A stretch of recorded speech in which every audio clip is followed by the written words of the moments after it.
Hello dear friends, this is our Esic Tutor Dsssb example central level example exam video weekly Monday, Wednesday, Friday. These 3 days are video class. We will reach slowly. Per weekly 3 video we will cover full entire topic. Syllabus wise we will cover. Now nursing topics we cover. PDF WhatsApp okay, you can WhatsApp me in English detailed PDF. So 6th video, positioning important points. ESIC Delhi State Subordinate Selection Board already February call exam will be on May. Central government job on DSSB like ESIC job aims better job on JIPMAR nursing tutor PGIMAR exam 2002. So we can cover positioning part in this topic. A client is being prepared for a thoracosynthesis. The nurse should assist the client to which position for the procedure. Options: lying in bed on the affected side, lying in bed on the unaffected side, Sims position with the head of the bed flat, prone with the head turned to one side and supported by a pillow. So ഇവിടെ ചോദിച്ചിരിക്കുന്നത് thoracenthesis position നമുക്ക് രണ്ട് രീതിയിൽ position ചെയ്യും. നിങ്ങൾ എപ്പോഴും നമ്മൾ വിചാരിക്കുന്നത് നമ്മളിങ്ങനെ leaning forward, hand supported on pillows and ആ ഒരു രീതിയിലുള്ള പൊസിഷൻ, ക്ലൈന്റ് സിറ്റ് അപ്രൈറ്റ്, ആ ഒരു പൊസിഷനാണ് നമ്മുടെ മനസ്സിലേക്ക് എപ്പോഴും വരുന്നത്. പക്ഷേ lying in bed on unaffected side also do thoracenthesis. അപ്പൊ ഈ ഒരു പൊസിഷനോടെ നിങ്ങൾ നോക്കണം. Lying in bed on the unaffected side, അതായത് അഫക്റ്റഡ് സൈഡ് മുകളിലായിട്ട് വരുന്ന രീതിയിൽ ഉള്ള പൊസിഷനും ഉണ്ട്. So that is also done during thoracenthesis. To facilitate removal of the fluid from the chest, the client is positioned sitting at the edge of the bed, leaning forward, arms resting on a bedside table, like this. In this picture, you can see thoracenthesis fluid will be removed from here. So you can see the fluid drained here due to gravity. With the feet supported on a stool, lying in bed on the unaffected side. Appo ee rendu positionum, these two positions you have to remember. With the head of the bed elevated 30 to 40 degree. Anganeyum cheyyam, ingane leaning forward ee position undu, unaffected side il kadannittum head of the bed elevate ചെയ്ത് 30 to 40 degree വെച്ചിട്ടും ചെയ്യാവുന്നതാണ്. Mastectomy, surgical removal of one or both breast. നമുക്കറിയാം surgical removal of the breast ആണ് mastectomy. Removal of the tissues of the breast or entire breast, അതൊക്കെ mastectomy എന്ന് പറയും. Head of the bed elevated 30 degree, semi-fowler's position with the affected arm elevated on a pillow to promote lymphatic fluid return after the removal of axillary lymph nodes.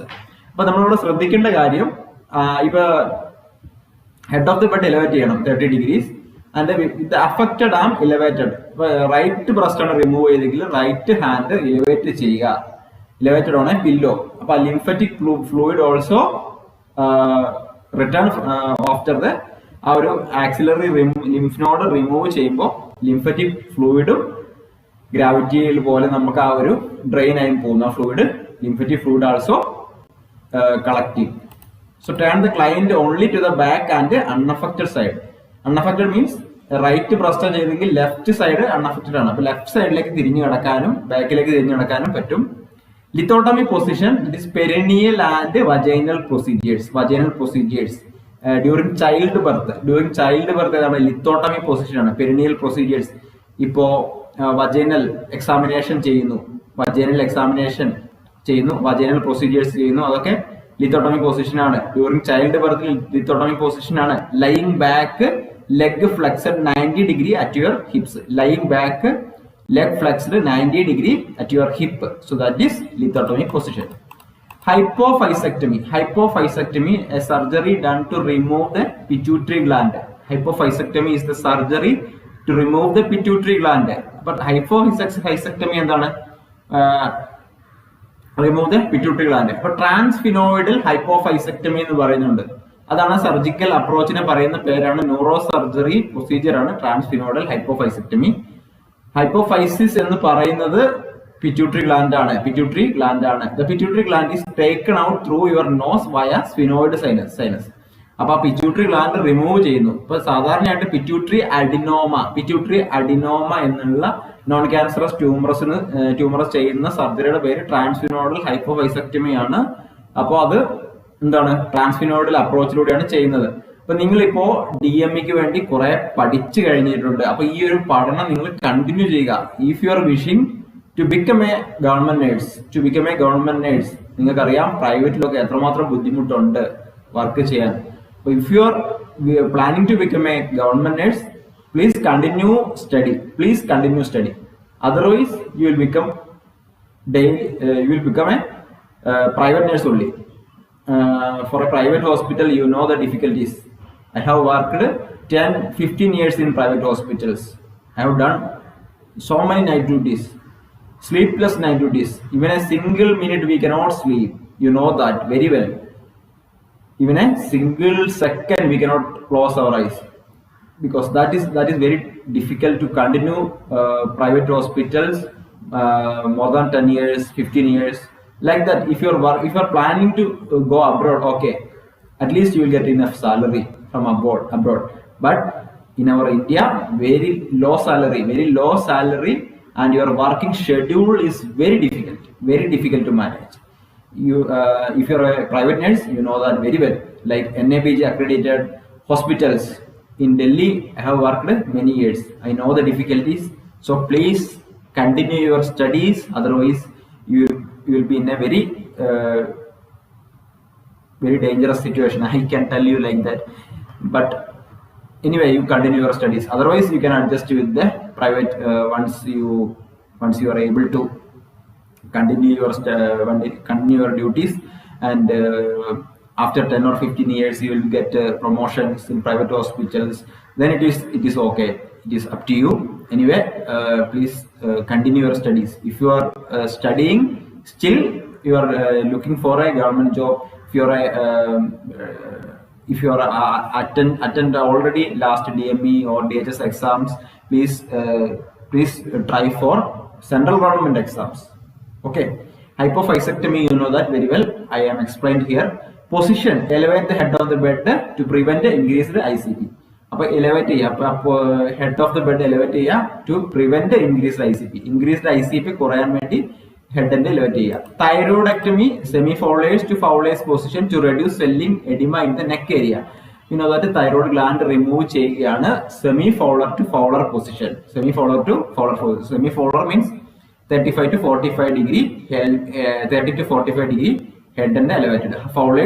High fowlers means 90 degree head elevation. And then to reduce swelling and edema in the neck area. Hemorrhoidectomy, lateral sideline position to prevent pain and bleeding. Hemorrhoidectomy, we know that usually piles surgery, hemorrhoidectomy. ഒരു tissue ആ ഭാഗത്തുള്ള rectal ഏരിയയിലുള്ള ഭാഗത്ത് ടിഷ്യൂസിന്റെ chronic constipation ഉള്ളവർക്ക് ഉണ്ടാകുന്ന ഒരു പ്രശ്നമാണ്. അപ്പൊ അതായത് ക്രോണിക് കോൺസ്റ്റിപ്പേഷൻ ഉള്ളവർ എന്ത് ചെയ്യുന്നുണ്ട്, അവര് വല്ലാണ്ട് സ്ട്രെയിൻ ചെയ്യുന്നുണ്ട് സ്റ്റൂൾ പാസ് ചെയ്യാൻ വേണ്ടി. അത്തരത്തിലുള്ള സമയങ്ങളിൽ, അതുപോലെ ലോങ് സ്റ്റാൻഡിങ്, വെള്ളം കുറച്ച് കുടിക്കുന്നവരിൽ, അതായത് enough fluid, not drinking enough fluid, long standing, അങ്ങനെയുള്ള ആളുകൾക്കൊക്കെ ഹെമറോയിഡക്ടമി ഉണ്ടാകുന്നു. പൈൽസ് എന്ന് പറയുന്നത്. അപ്പൊ അങ്ങനെയുള്ളവരിൽ lateral side line position to prevent pain and bleeding ഉണ്ടാകുന്നു. ഗ്യാസ്ട്രോഇസോഫേഗൽ റിഫ്ലക്സ് ഡിസീസ്, GERD എന്ന് പറയുന്നു. Reverse Trendelenburg position to promote gastric emptying. To promote gastric emptying. ആ പൊസിഷൻ എന്താണ്? Head and chest are elevated at 30 degree. Head chest elevate ചെയ്യാണ് 30 degree. നമ്മൾ പലപ്പോഴും പല pictures നേരത്തെ കാണിച്ചിട്ടുണ്ട്. Than the abdomen and legs. അപ്പൊ 30 degree head and chest elevate ചെയ്യുന്നു. And also used in neck and head surgery. അപ്പൊ ഗ്യാസ്ട്രോഇസോഫേഗൽ റിഫ്ലക്സ് ഡിസീസിൽ എന്താണ്? റിവേഴ്സ് ടെൻഡർബർഗ് പൊസിഷൻ ആണ്. ടെൻഡർബർഗ് പൊസിഷൻ അല്ല, റിവേഴ്സ് ടെൻഡർബർഗ് ആണ്. അതായത് ഹെഡ് ചെസ്റ്റ് ഉയർന്നു നിൽക്കുന്നു. ടെൻഡർബർഗ് എന്ന് പറയുമ്പോൾ എന്താണ്? ഹെഡ് ചെസ്റ്റ് താഴ്ന്നു നിൽക്കുന്നതാണ്. Okay. Liver biopsy, position is supine, right side of the abdomen is exposed. ഇപ്പോൾ സുപ്പൈൻ പൊസിഷനിൽ right side of the abdomen expose ചെയ്തിട്ടാണ് ലിവർ ബയോപ്സി ഒരു പ്രൊസീജിയർ ചെയ്യുന്നത്. After the procedure, right lateral side laying position. You can see the hair is a liver here. So after the procedure, a right lateral side laying position. You may be asked to lie on your right side after the biopsy and place a small pillow under the puncture site. അപ്പോൾ ഇവിടെ ഒരു small pillow വെച്ചിട്ട് ഈ ഒരു position right സൈഡിലാണ് നമ്മുടെ ലിവറിലുള്ളത്. അപ്പോൾ ആ പൊസിഷൻ സ്ട്രെയിറ്റ് ആയിട്ട് കിടന്നിട്ട് എക്സ്പോസ് ചെയ്താണ് കൈ ഇങ്ങനെ റൈറ്റ് ഹാൻഡ് ഇങ്ങനെ വെക്കുന്നു. അതാണ് പിക്ചറിന്റെ സഹായത്തോടെ നമുക്ക് നോക്കിയിട്ടുണ്ട് liver biopsy position. Nasogastric tube insertion. Nasogastric tube insertion high Fowler's position with the head tilted forward. കുറച്ച് ഇങ്ങനെ മുന്നോട്ട് ഇങ്ങനെ വെക്കുന്നു. കാരണം എന്താണ്? The position will help close trachea and open oesophagus. അപ്പൊ എന്തുകൊണ്ടാണ് ഹെഡ് ടിൽറ്റ് ചെയ്തിരിക്കുന്നത് നാസോഗാസ്ട്രിക് ട്യൂബ് ഇൻസർഷൻ എന്ന് ചോദിച്ചാൽ ട്രക്കിയെ ക്ലോസ് ആയിട്ട് ഈസോഫാഗസ് ഓപ്പൺ ആകുന്നുണ്ട്. ട്രക്കിയെ ക്ലോസ് ആയിട്ട് ഈസോഫാഗസ് ഓപ്പൺ ആകുന്നുണ്ട്. അതിനുവേണ്ടിയാണത്. ഇപ്പൊ നമ്മൾ ഓൾറെഡി DME സ്റ്റാഫ് നേഴ്സിന് വേണ്ടി ഒരു 400 പേജിന്റെ PDF ചെയ്തിട്ടുണ്ട്. PDF നിങ്ങൾ ഇത് 3 to 4 ടൈംസ് ഏത് എക്സാമിന് പോകുന്നതിന് മുന്നേ ആയിട്ട് റിപ്പീറ്റ് ചെയ്ത് വായിച്ചുകൊണ്ടിരിക്കുക. ഞാൻ വീഡിയോ പറഞ്ഞിട്ടുണ്ട്. അപ്പൊ ആ ഒരു PDF കൂടെ നിങ്ങൾക്ക് കിട്ടുന്നതായിരിക്കും കേട്ടോ. അപ്പൊ അതൊക്കെ വായിച്ചിട്ട് പോവുക. Rectal enema and irrigation left Sims position. Rectal enema and irrigation left Sims position ആണ്. Enema Sims position. COPD by assuming forward leaning position. Forward leaning, forward കുറച്ച് ഇങ്ങനെ മുന്നോട്ട് നിൽക്കുക. ക്രോണിക് ഒബ്സ്ട്രക്റ്റീവ് പൾമണറി ഡിസീസിൽ sitting with a forward leaning trunk and resting the forearms on the thigh. കൈകൾ ഇങ്ങനെ തൈ വെച്ചോണ്ട് ഇങ്ങനെ മുന്നോട്ട് കുറച്ചിരിക്കാറുണ്ട്. ആ ഒരു പൊസിഷൻ COPDക്ക് നല്ലതാണ്. ലാരിഞ്ചെക്ടമി is a major surgery that is done to remove your voice box or larynx. Larynx remove ചെയ്യാണ്. ലാരിങ്സ് ക്യാൻസർ ഒക്കെ ഉണ്ടാകുമ്പോൾ ലാരിഞ്ചെക്ടമി ചെയ്യാറുണ്ട്. Semi Fowler's or Fowler's position to maintain patent airway. Patent airway maintain ചെയ്യാൻ എന്താണ്? High Fowler's position ആണ്, അല്ലെങ്കിൽ semi Fowler's position ആണ്. Bronchoscopy semi Fowler's position. Post procedure, post പ്രൊസീജിയറിൽ semi Fowler's position bronchoscopy. Postural drainage എന്താണ്? Postural drainage is the drainage of lung secretions using gravity. Gravity മൂലം lung secretions drainage ചെയ്യുന്നു. Drain the secretions, ആ സെക്രീഷന് പറയുന്ന പേര് phlegm എന്നാണ്. From 1 or more lung segments. Okay, lung സെഗ്മെന്റ്സിൽ നിന്ന് ലങ് സെക്രീഷൻസ് ഗ്രാവിറ്റി മൂലം, ഗ്രാവിറ്റി കൊണ്ട് ഡ്രെയിനേജ് ചെയ്യുന്നതാണ് postural drainage. Trendel position head lower than the feet may be used. Head കുറച്ച് താഴോട്ടിരിക്കുന്നതാണ്. ആ ഒരു പൊസിഷനാണ് പോസ്റ്ററൽ ഡ്രെയിനേജിന് യൂസ് ചെയ്യുന്നത്. Amputation of lower extremity. After amputation slightly elevate the foot end of the bed supported by pillows. Not elevate the foot because risk of flexion contractures to reduce edema. Foot end of the bed elevate ചെയ്യാൻ കുറച്ച്, പക്ഷെ foot elevate ചെയ്യരുത്. Not elevate foot because എന്താണ്? Risk of flexion contractures to reduce edema. ആ ഒരു contracture ഉണ്ടാകാനുള്ള ഒരു സാധ്യത ഉള്ളത് കൊണ്ടാണ്. Cardiac catheterization. If femoral vessels was accessed for the procedure, client is maintained on bed rest 4 to 6 hours. May turn from side to side. അപ്പൊ എന്താണ്? Femoral approach ആണ് കാർഡിയക് കാത്തറ്ററൈസേഷൻ ചെയ്യുന്നതെങ്കിൽ യൂഷ്വലി ഫിമോറൽ അപ്രോച്ച് ആണ് ചെയ്യാറുള്ളത്. Client അതിനുശേഷം 4 to 6 മണിക്കൂർ നേരെ supine പൊസിഷനിൽ കിടക്കും. He can turn from side to side with assistant. നമ്മൾ വന്ന് അസിസ്റ്റ് ചെയ്യണം. പേഷ്യന്റ് തന്നെ ഒരിക്കലും ടേൺ ചെയ്യാൻ പാടില്ല. Because there is A chance of bleeding. Affected extremity kept straight. ആ കാല് സ്ട്രൈറ്റ് ചെയ്യുക, ആ കാല് അനക്കരുത്. അഫക്റ്റഡ് എക്സ്ട്രിമിറ്റി, നമ്മളിപ്പോൾ വലത് കാലിലാണ് കാർഡിയക് കാത്തറ്ററൈസേഷൻ ചെയ്യുന്നതെങ്കിൽ ആ കാല് അനക്കാതെ മറ്റേ കാലുകൊണ്ട് മെല്ലെ ഒന്ന് ചെരിയുക. And head is elevated not more than 30 degrees. Okay, next one, heart failure and pulmonary edema. Heart failure and pulmonary edema, head of the bed elevated. Head of the bed elevated. Second question, the nurse creates a plan of care for a patient with a deep vein thrombosis. Which client position or activity in the plan should be included? Options: out of bed activities as decided, bed rest with the affected extremity kept flat, bed rest with the elevation of affected extremity, bed rest with the affected extremity in a dependent position. എന്താണ് ചോദിക്കുന്നത്? Deep vein thrombosis ഉള്ള പേഷ്യന്റിന് care കൊടുക്കുകയാണ്. ഏത് പൊസിഷനാണ് nurse ചെയ്യേണ്ടത്? അപ്പൊ ഇവിടെ പറയുന്നത് bed rest with elevation of the affected extremity is the correct answer. So എന്താണ്? ഡീപ് വെയിൻ ത്രോംബോസിസിൽ ആ ഒരു അഫക്റ്റഡ് എക്സ്ട്രിമിറ്റി കുറച്ച് പൊക്കി വെക്കണം. സോ എന്താണ്? Bed rest with elevation of the affected extremity. For the client with the deep vein thrombosis, elevation of the affected leg facilitates blood flow by force of gravity and also decrease venous pressure. പൊക്കി വെക്കുമ്പോൾ എന്താണ്, gravity കൊണ്ട് ആ blood flow അവിടെയുള്ള ആ ഒരു തടിപ്പ് കാണും നമ്മൾ. കാരണം സാധാരണ എന്താണ് ഡീപ്പ് വെയിൻ ത്രോംബോസിൽ DVTയിൽ എന്താണ് ഒരു തടിപ്പ് കാണും, വെയിൻ തടിച്ചിരിക്കും. അത് ഗ്രാവിറ്റി കൊണ്ട് അവിടെയുള്ള ബ്ലഡ് വീനസ് പ്രഷർ കുറയും. ഇനി എന്താണ് ഓട്ടോണോമിക് ഡിസ്റോഫക്സിയ.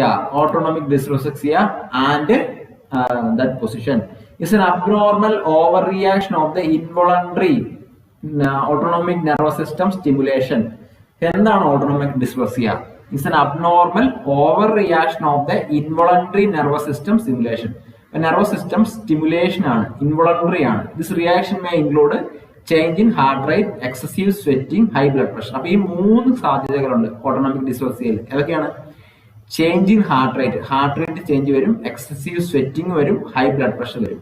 അപ്പൊ ഇതിന് സാധ്യത ഉള്ളത് ഇപ്പൊ കിഡ്നി സ്റ്റോൺ ഉള്ളവരിൽ ഇത് ഉണ്ടാകാറുണ്ട്. അതുപോലെ ഹെമറോഡക്ടമി സർജറി കഴിഞ്ഞവരിൽ ഇത് ഉണ്ടാകാറുണ്ട്. ക്രോണിക് കോൺസ്റ്റിപ്പേഷൻ ഉള്ളവരിൽ ഇത് ഉണ്ടാകാറുണ്ട്. ഇപ്പൊ kidney stone, chronic constipation, haemorrhoid കഴിഞ്ഞവരിൽ ഉണ്ടാകാറുണ്ട്. അപ്പൊ എന്താണിത്? ഇതിനകത്ത് ഉണ്ടാകുന്ന മെയിൻ ആയിട്ടുള്ള പ്രശ്നമാണ് ഹാർട്ട് റേറ്റ് കൂടും, എക്സസീവ് സ്വെറ്റിംഗ് ആയിരിക്കും, ഹൈ BP ആയിരിക്കും. Most common cause of autonomic dyspraxia is a spinal cord injury. Question ആണ്, സമന് ചോദിച്ചതാണ്. Most common cause of autonomic dyspraxia is a spinal cord injury. Position of autonomic dyspraxia is a elevated the head of the bed to high fowlise position. Elevate ചെയ്യുക, high Fowler's പൊസിഷനിൽ വെക്കുന്നതാണ് position. High Fowler's position ആണ് autonomic dyspraxia position. Stroke, head of the bed elevated 30 degree. സ്ട്രോക്കിൽ എന്താണ്? Head of the bed elevated 30 degree. Craniotomy കഴിഞ്ഞ പേഷ്യൻസിന് elevate 30 to 45 degree. Head elevation 30 to 45 degree. Mid line ആണ്, mid line position, head in neutral position, central ആയിട്ട് വെക്കണം. ഇങ്ങനെ supine position ആണ്. ചിലപ്പോൾ ഹെഡ് റോള് വെക്കും, വട്ടത്തിലുള്ള ഒരു ബാൻഡേജ് വെക്കാറുണ്ട്. അപ്പൊ ക്രാനിയോട്ടമി കഴിഞ്ഞ പേഷ്യൻസിന് ന്യൂട്രൽ മിഡ് ലൈൻ പൊസിഷൻ ആണ് 30 to 45 degree. Increased ICP elevated 30 to 45 degree, head mid line, neutral position. Lumbar puncture, lateral side line, knees flexed up to abdomen. അതായത് മുട്ടുകാല് വയറ് വരെ ഇങ്ങനെ വളഞ്ഞിരിക്കുക. C പൊസിഷൻ ആണ്. ലാറ്ററൽ സൈഡ് ലൈൻ ആണ്, C position ആണ്. After procedure supine position 4 to 12 hours. Lumbar puncture കഴിഞ്ഞു കഴിഞ്ഞാൽ അതേ പൊസിഷനിൽ 4 തൊട്ട് 12 മണിക്കൂർ വരെ കിടക്കണം. So that's it. നമ്മളിപ്പോ ഇന്ന് കുറെ പൊസിഷൻസിനെ പറ്റിയാണ് പഠിച്ചത്. എക്സാമിന് ഇത്തരത്തിലുള്ള സിമ്പിൾ പോയിന്റ്സ് ആയിട്ട് നമ്മൾ ഫുള്ള് കവർ ചെയ്യുന്നതാണ്. നിങ്ങൾക്ക് വളരെ സിമ്പിൾ ആയിട്ട് തോന്നും, പക്ഷേ ഇത് എക്സാമിനൊക്കെ വളരെ യൂസ്ഫുൾ ആയിരിക്കും. All the best. നിങ്ങൾ ഈ വീഡിയോ കൂട്ടുകാരിലേക്ക് ഷെയർ ചെയ്യുക. അതുപോലെ PDF കിട്ടാൻ വേണ്ടി എനിക്കൊരു വാട്സപ്പ് ചെയ്യുക, ഞാൻ അത് അയച്ചു തരാം. ഇപ്പോൾ തന്നെ അയച്ചു തരാം. ഇപ്പോൾ തന്നെ പഠിക്കുക. Start studying now itself for central government examinations. Don't waste your time. All the best.